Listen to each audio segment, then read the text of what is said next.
Good morning, and welcome to the Unitarian Universalist Congregation of Lake County. I'm Christy, and I am your service leader today. And Reverend Libby Moore is our guest minister this morning. A tech tip is you can watch on either gallery view or speaker view. So there'll be a little box somewhere on the side or top or bottom of your screen that you can click to change that. Thank you for joining us this morning. I will begin with a few announcements. This service is being recorded except for the joys and concerns and the discussion after the service. And if you have missed any services and would like to view them, we have a YouTube channel, UUCLC Office, which is also accessible from your weekly bulletin or the website. You can click on it. And the chat box in Zoom is open. If you click on chat, you can see that. And you can use that to offer a joy or concern if something is too tender to speak aloud during joys and concerns. You can also enter a donation in the funding link in the chat box. A new covenant circle is forming that will meet on the second Thursdays of each month, and it is starting January 14th. And if you're interested, you can contact me, Chris Cleveland, if you wish to join. And next Sunday, immediately following the service, instead of a discussion group, there will be the Board of Trustees will host a discussion for all voting members about the possibility of selling a small portion of our land. At that meeting, the board will set forth a proposal to sell up to 6 acres of our land and of the 22 that we currently have. Prior to that meeting, all voting members will receive an email and it'll detail the proposal, and that letter will serve as the basis for discussion on the 10th, next Sunday. Following the meeting, ballots will be sent out to members, allowing them to vote for or against the proposal. Does anyone else have any announcements to share today? If you do, just wave your hand and somebody will call on you from the tech team so you can unmute.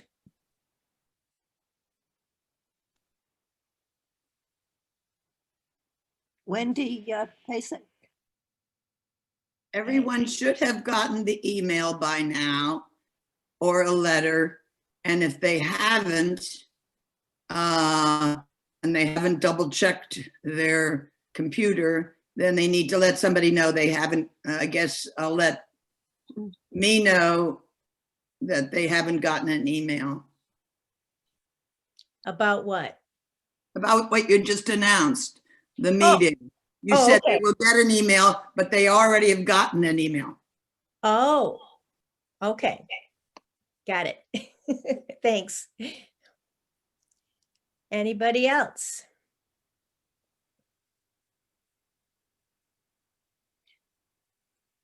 Okay. Susan. That's it?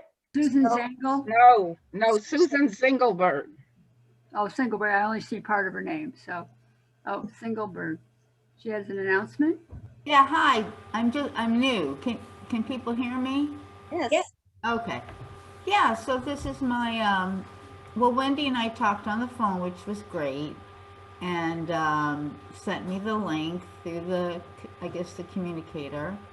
And I'm from Philadelphia, and I've been a member of USG, Unitarian Society of Germantown, for probably about 28 years, maybe, long time. And I raised my kids in the religious education class.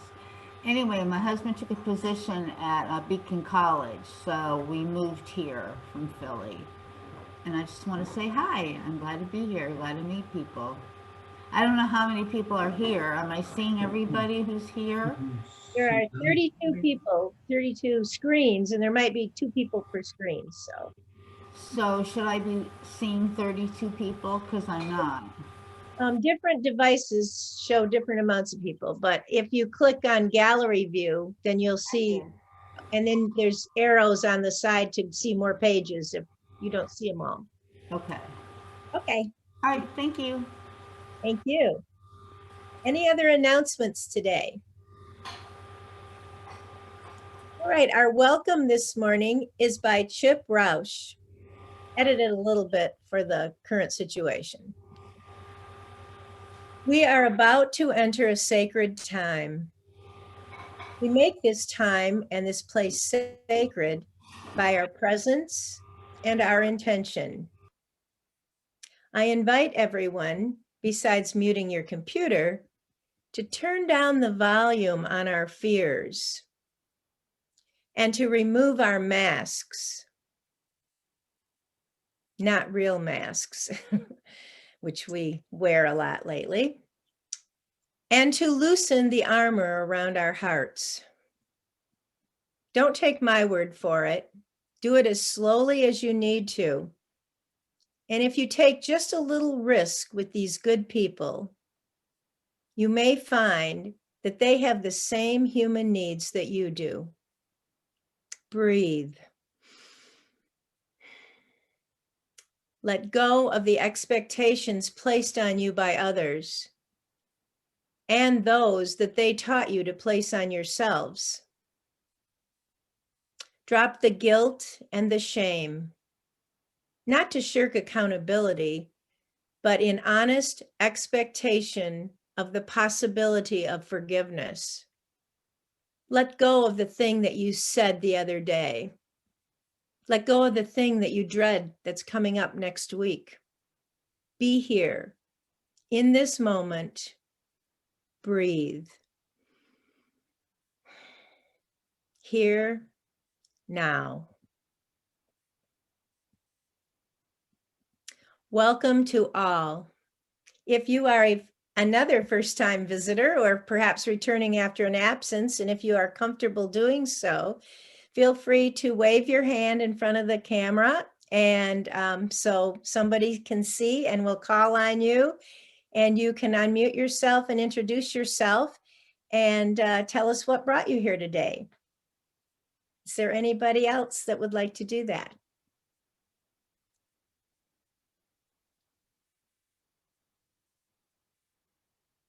Okay. Well, thank you, Susan. We welcome you here as a new person. If you are interested in receiving our monthly newsletter or our weekly bulletin, or having someone from our membership committee contact you, or just learning more about UUCLC or Unitarian Universalism in general, you can leave your email in the chat box and someone will contact you, or you can send an email to office@lakecountyuu.net. So I am pleased to welcome our guest minister, Reverend Libby Moore, whose message today is, "When all else fails, reboot." Reverend Libby is a lifelong UU who grew up in White Plains, New York, and is now a member of the First Unitarian Church of Rochester, New York, where she has been active in the Wellspring program. And it's a spiritual deepening program that was actually developed right there in Rochester. She was ordained as an interfaith minister in 2011 and currently offers spiritual companionship to people seeking a deeper spiritual life. UUCLC warmly welcomes you, Reverend Libby. Thank you, Christy. It's so good to be with all of you. Excuse me, I haven't talked for a while. Our opening words are by Sarah Stewart. Bring who you are as you gather this morning. Bring your best self and your struggling self. Bring your mistakes and your triumphs.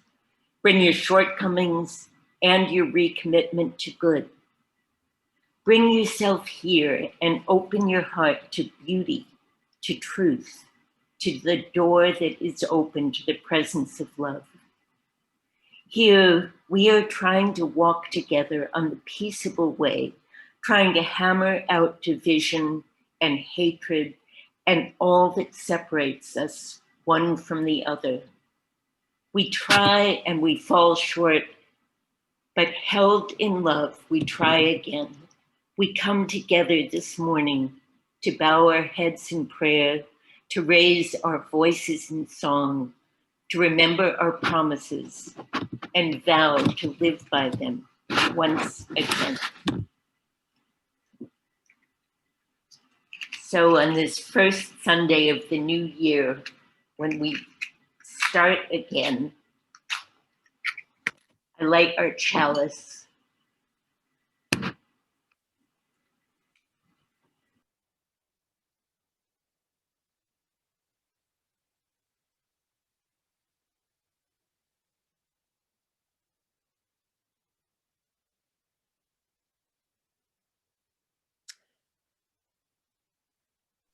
We can't hear you. You're muted, Libby. Try the words again from the chalice light. I put the chalice down on my computer and guess what it did? And now the flame went out, so we'll light it again. Okay. For the new year, just days old, beginning today, always beginning, we light our chalice, symbol of faith, perseverance, and hope, in astonished thanksgiving and irrepressible praise. For beginnings that emerge out of endings, appear amidst continuity, become visible in hindsight. We light our chalice, symbol of faith, perseverance, and hope, in astonished thanksgiving and irrepressible praise. For all the times and all the ways we have begun anew together, we light our chalice, symbol of faith, perseverance, and hope, in astonished thanksgiving and irrepressible praise. I invite you to join together now in the singing Spirit of Life.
Each Sunday, we make time for those who wish to offer a joy, concern, or to set an intention for the coming days.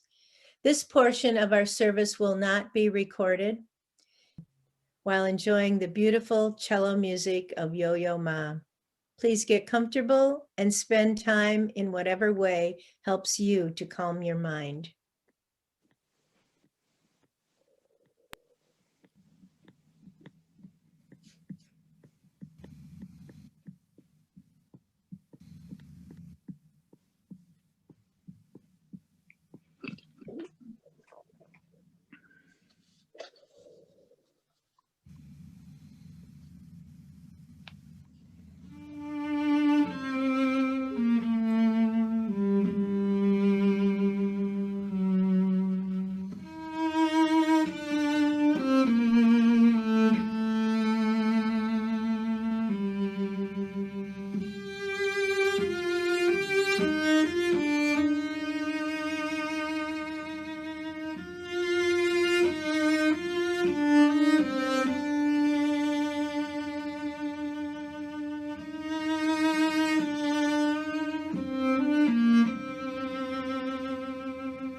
Please join me in reaffirming who we are by reciting together our congregational covenant found on the screen. Love is the spirit of this church, and service is its law. This is our great covenant, to dwell together in peace, to seek the truth in love, and to help one another. It is our practice to give generously to our church as we are able, and keeping in mind both its meaning in our lives and its impact on the entire world. We are thankful to those who provide financial support to UUCLC. And in order to continue our virtual services and to keep our beautiful building protected for our eventual return, we ask for whatever financial support you are able to provide. There are multiple ways to do this, which are on the screen, in the bulletin, or on the website. And you can even donate from the link in the chat box. Thank you for your donation today.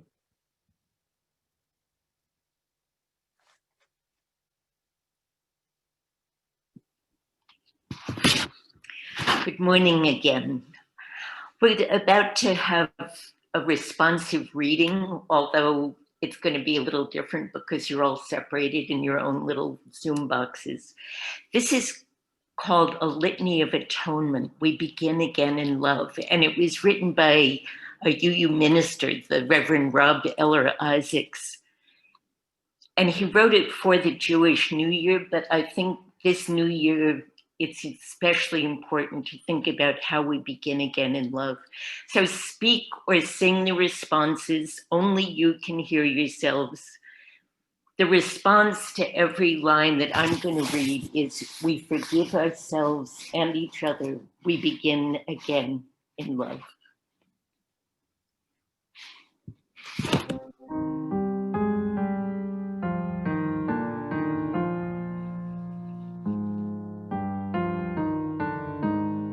For remaining silent when a single voice would have made a difference. We forgive ourselves and each other. We begin again in love. For each time that our fears have made us rigid and inaccessible. We forgive ourselves and each other. We begin again in love. For each time we have struck out in anger without just cause. We forgive ourselves and each other. We begin again in love. For each time that our greed has blinded us to the needs of others. We forgive ourselves and each other. We begin again in love. For the selfishness that sets us apart and alone. We forgive ourselves and each other. We begin again in love. For falling short of the admonitions of the Spirit. We forgive ourselves and each other. We begin again in love. For losing sight of our unity. We forgive ourselves and each other. We begin again in love. For these and so many acts which have fueled the illusion of separateness. We forgive ourselves and each other.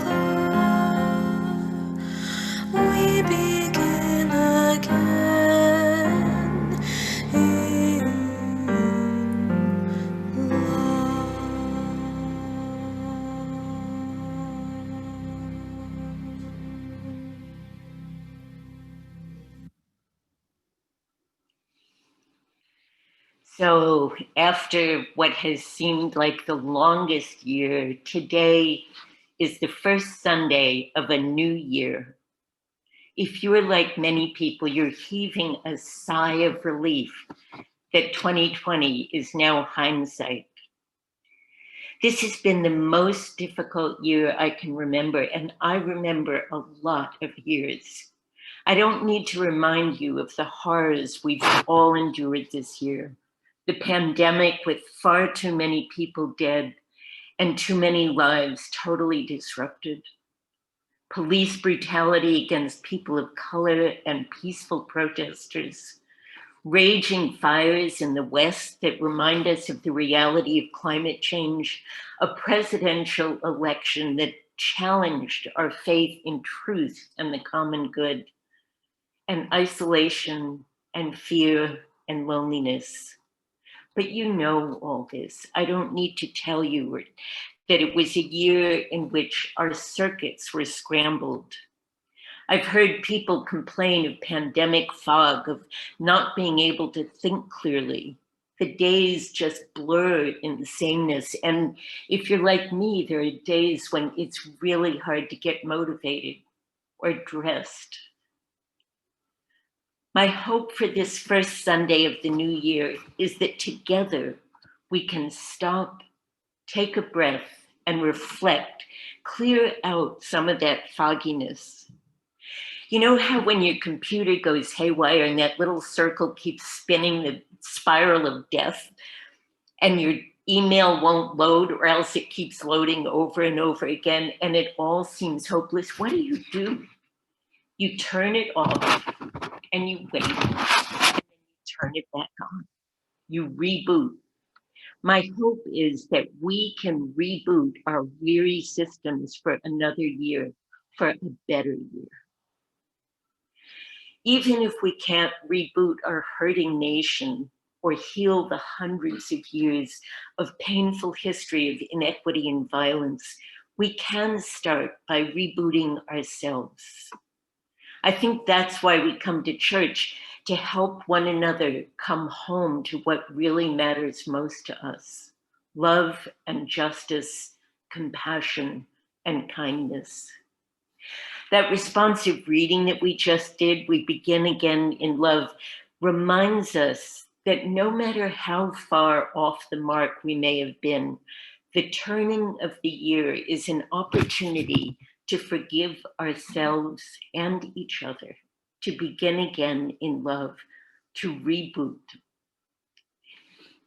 Asking forgiveness is a spiritual practice of the Jewish New Year, and it's described beautifully by a UU minister, Victoria Sampson. She writes, imagine this: every year, the people make their peace with anyone they have wronged or slighted or injured in any way, or in any way neglected over the past 12 months.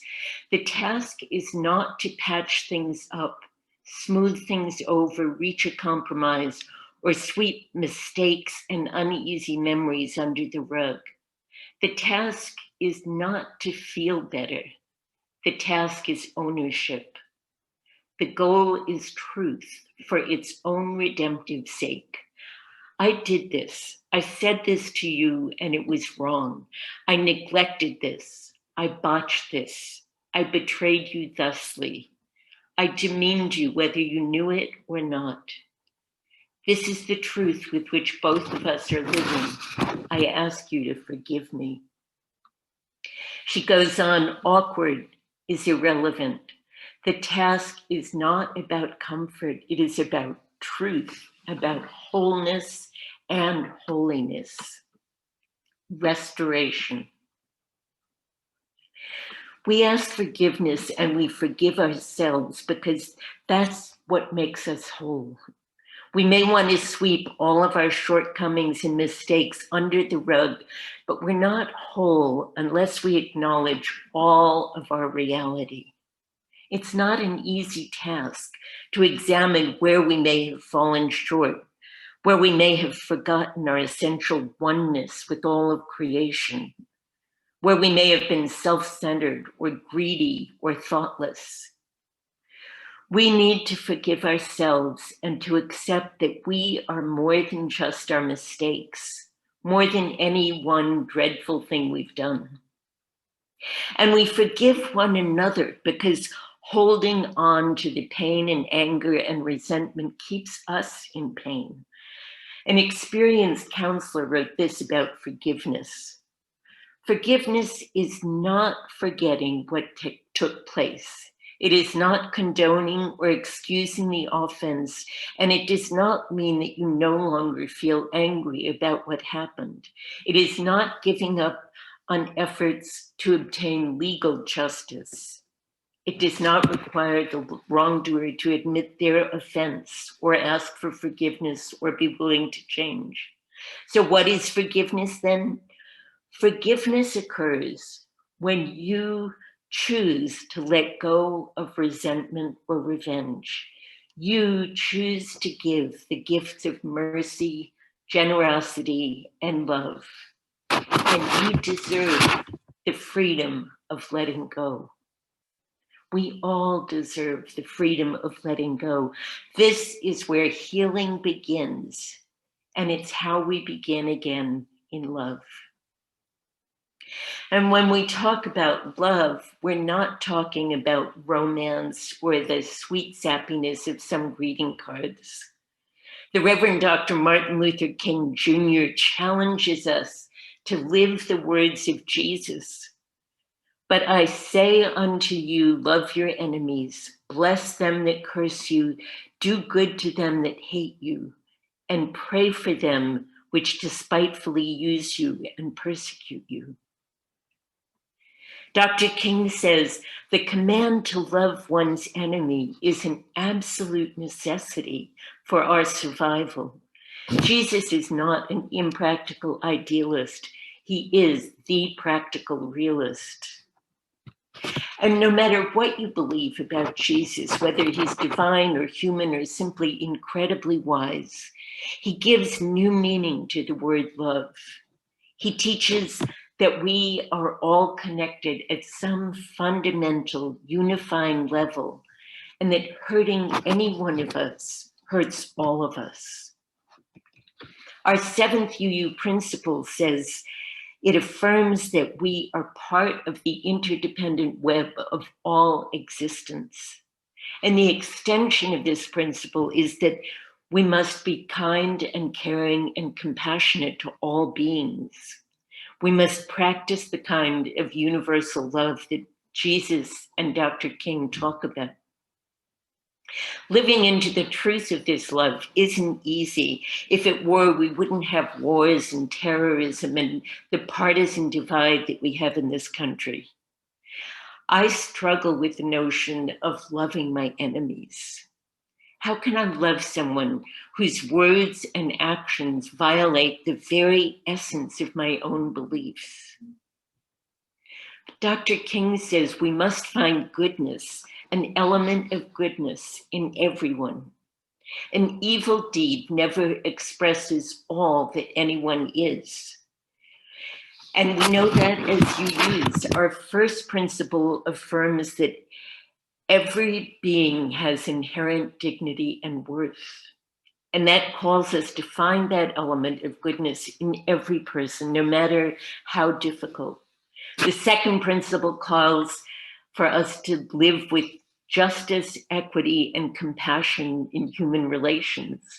It asks us to find compassion for people who don't agree with us, along with justice and equity. Indeed, I believe just compassion is the basis for all social justice work. Dr. King writes, returning hate for hate multiplies hate, adding deeper darkness to a night already devoid of stars. Darkness cannot drive out darkness. Only light can do that. Hate cannot drive out hate. Only love can do that. Hate distorts us, scars us, turns us into people we don't want to be. We see terrible things done in the world because of hate. But if we are to remain true to our values, to side with love, We need to answer hate with love. Love demands that we see beyond evil acts, hateful words, angry opposition, that we see beyond destruction into the creative power of love. Love demands that we see every person as like ourselves, a person of inherent dignity and worth. Love demands that we have compassion for all beings, that we know our kinship with all life. We may call this kinship God or humanism or Buddha nature, or we may simply call it love. Whatever we call it, we are its living expression in the world. It is not some amorphous, out there, vague thing. Love lives through us and needs us to protect and embody it. I know it isn't easy being called to love in a world where our values are challenged and shouted down and ignored. So I'd like to share a few simple spiritual practices that help to develop love and compassion and mindfulness. I hope one of them works for you as a way to reboot. The first practice is called metta, or loving kindness meditation. It helps us build love and compassion for ourselves and others through exercising a compassion muscle. We practice knowing that we'll never be perfect, but over time we grow more compassionate, more loving. The practice of loving kindness meditation focuses our attention on wishing ourselves and others well. It's pretty simple. We just repeat a few phrases and pay attention to those phrases, coming back to them when our minds wander, which inevitably they do. If you meditate at all, you know that the wandering mind is a perfectly normal thing. So traditionally, the phrases go, may I be happy, may I be safe, may I be healthy, may I live with ease. You can use your own phrases, it's fine, but just don't keep changing them once you start the meditation. The idea is to stay with these phrases for wishing yourselves well. So sit now, try it just for a minute. Sit comfortably, close your eyes if that's comfortable for you. Notice your breath and be aware that you're right here, just as you are in this moment. Silently repeat to yourself, may I be happy, may I be safe, may I be healthy, may I live with ease. Don't worry about whether any of this is true right now. You're not trying to change anything, just wishing yourself well. May I be happy, may I be safe, may I be healthy, may I live with ease.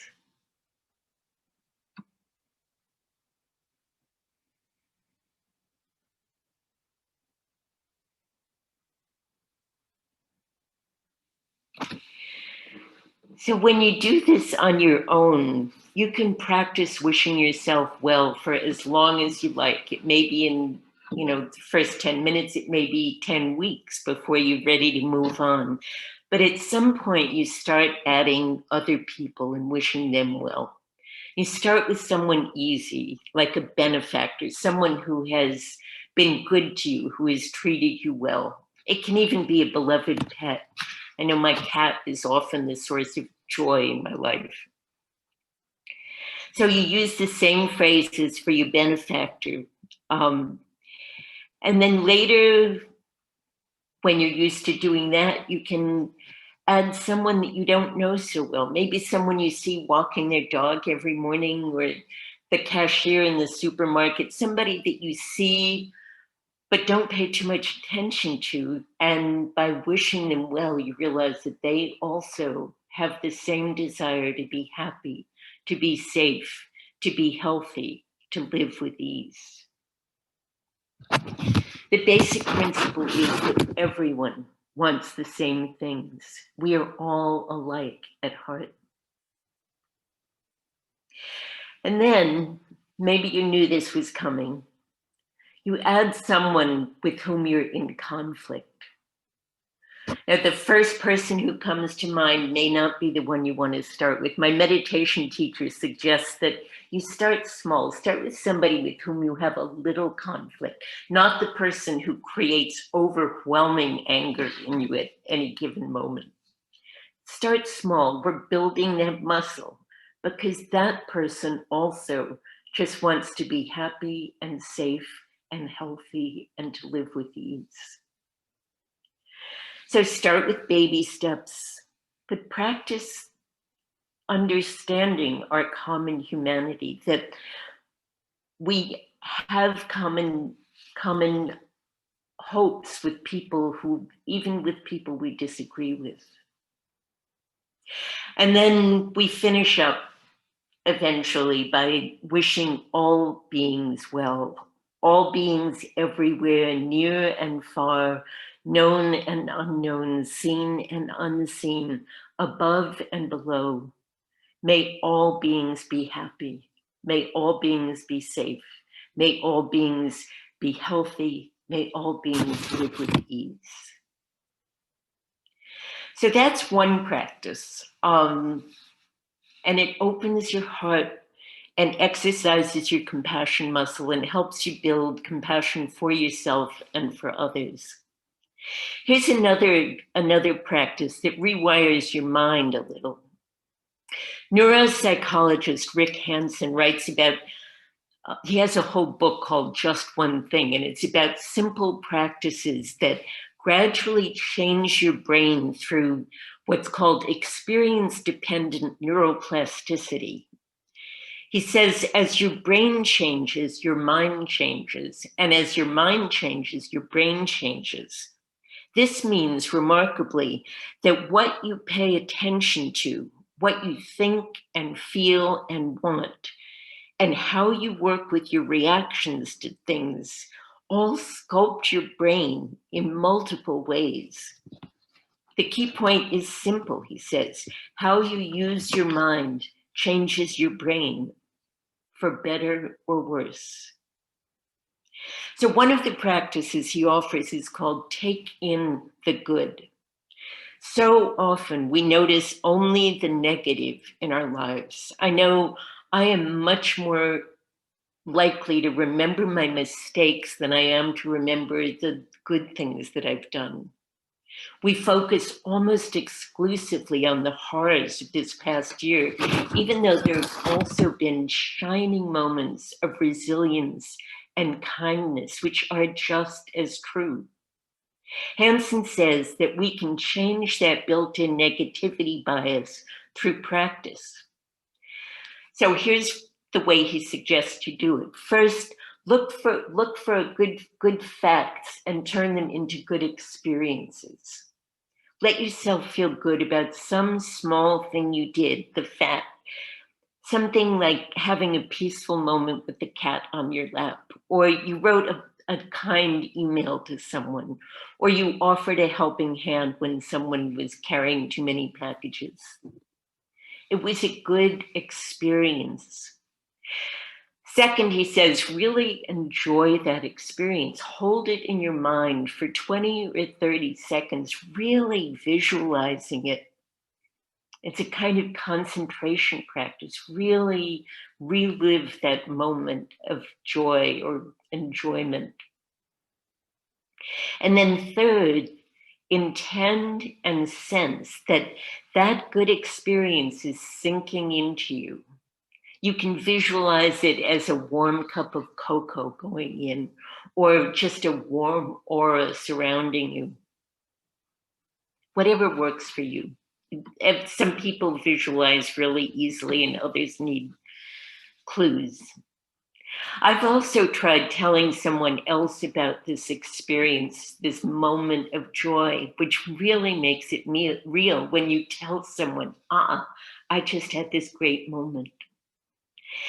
And when you practice this attention to the good, over time, your brain changes so that more often you notice the good in your life. You start looking for those moments of good and noticing them, and your happiness increases. Maybe not exponentially, but in small increments, it increases. So that's the second practice I'm offering, and you can take it home and try it. You are home, I know, I forgot that. So the third practice is exercising mindfulness in very small moments, being present to what is here in this moment without judgment, without thinking of what's coming next or what's happened before. So you choose an activity that you do frequently, like washing hands is the one I use the most, because especially with COVID, we wash our hands a lot, right? Whenever you do it, just be fully present to what you're doing. Instead of letting your mind rush ahead to what you're doing next or obsess about what just happened, be fully present. Notice the temperature of the water. Notice the bubbles growing and dissolving on your hands. Notice the scent of the soap, the feel of your hands rubbing together. And you can practice gratitude at the same time. You can practice gratitude for clean running water, which isn't a given for everybody. Gratitude for your health, your home, for soap and a sink. For the 30 seconds that it takes you to wash your hands, simply notice and be fully present. Practicing mindfulness in these small ways, small intentional moments, helps build that awareness muscle so that you're more present to what's real all the time. When all else fails, reboot. Stop, pay attention to this moment. Practice love and compassion and forgiveness. Don't ignore your difficult feelings. I'm not suggesting that that is helpful. If you ignore the difficult, it just shuts you down permanently. But give plenty of attention also to the warm and comforting parts of your life. Take in the good. Wish yourself and others well. Be present for what really is. I really wish I could tell you how to reboot the whole country when there's so much painful history and so much violence, but that's above my pay grade. I'm hopeful that the COVID vaccine and the inauguration in a few weeks will be a reboot, but who knows? All I know is that we can cultivate love and kindness and compassion for ourselves and each other. And I know that without love, our work for social justice and equity will inevitably fail. May our care and attention to ourselves and one another spread out beyond us and become a blessing to the whole world. May it be so.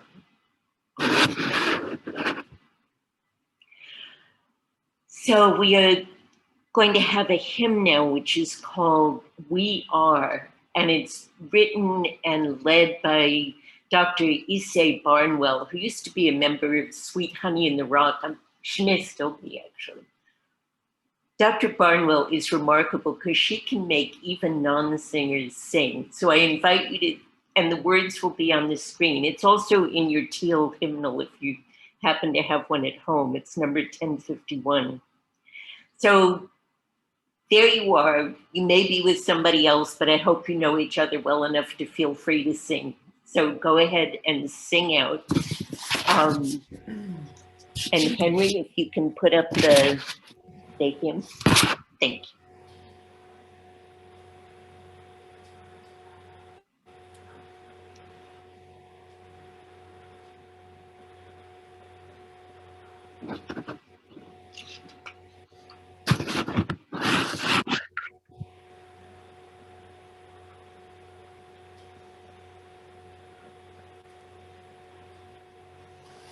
For each child that's born, a morning star rises and sings to the universe who we are. For each child that's born, a morning star rises and sings to the universe who we are. Oh, for each child that's born, a morning star rises and sings to the universe who we are. Oh, for each child that's born, a morning star rises and sings to the universe who we are.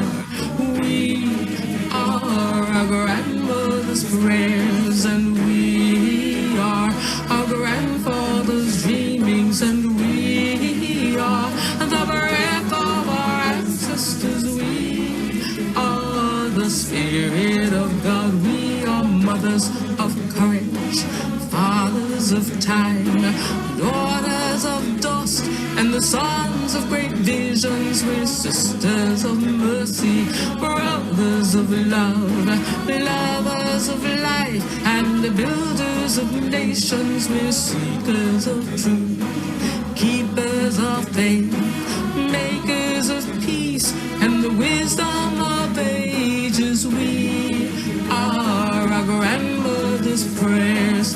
We are our grandfather's dreamings, and we are the breath of our ancestors. We are the Spirit of God. We are mothers of courage, fathers of time, daughters of dust, and the sons of great visions. We're sisters of mercy, brothers of love, lovers of life, and the builders of nations. We're seekers of truth and keepers of faith. We are makers of peace and the wisdom of ages. We are our grandmother's prayers.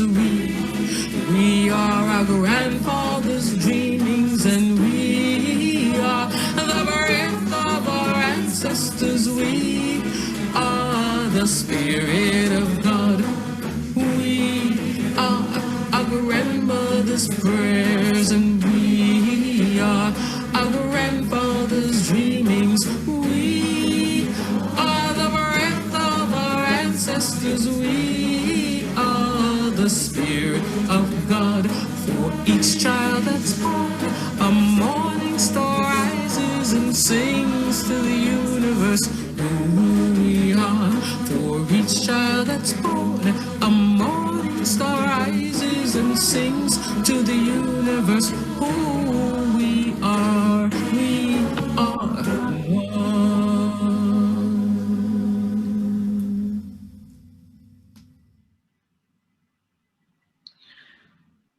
Our closing words this morning are a prayer for living intention by Joseph M. Cherry. If we have any hope of transforming the world and changing ourselves, we must be bold enough to step into our discomfort, brave enough to be clumsy there, loving enough to forgive ourselves and each other. May we, as a people of faith, be granted the strength to be so bold, so brave, and so loving. I extinguish our chalice this morning with these words, which we always use in my church, and they may be familiar to you. We extinguish this flame, but not the light of truth, the warmth of community, or the fire of commitment. These we carry in our hearts until we are together again. Amen.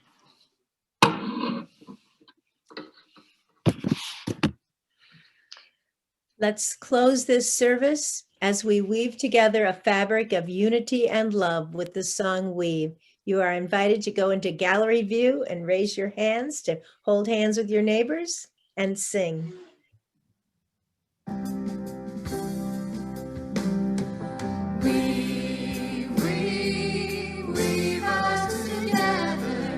Weave us together in unity and love. Breathe us together.